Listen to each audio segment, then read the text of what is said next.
Hey, Farmer Joe, I want to thank you again for kindness to Cactus Jack. You know, he is even starting to ask about the Lord now. That's wonderful news. I guess I never figured such a small thing as getting along would have such a good effect. It may not always work, but it sure doesn't hurt. How about another devotion? Number 29.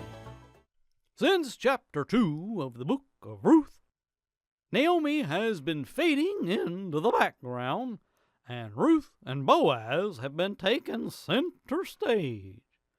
But now, as the book draws near to a close, she is going to be mentioned in a very significant way once again.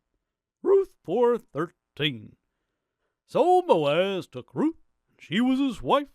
And when he went in unto her, the Lord gave her conception, and she bare a son. And the women said unto Naomi, Blessed be the Lord, which hath not left thee this day without a kinsman, that his name be famous in Israel. And he shall be unto thee a restorer of thy life, and a nourisher of thine old age. For thy daughter-in-law which loveth thee, which is better to thee than 7 sons, hath borne him. And Naomi took the child, and laid it in her bosom, and became nurse unto it.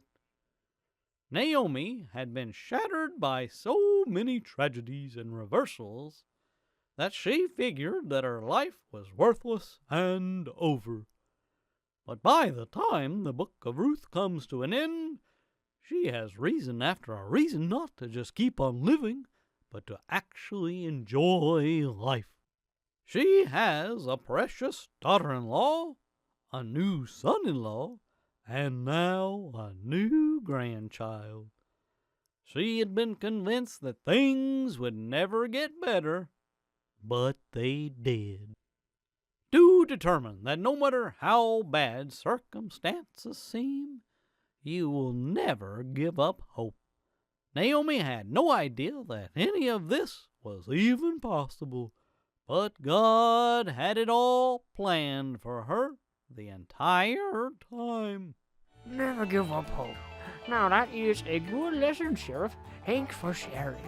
You betcha, Joe. Have a blessed day.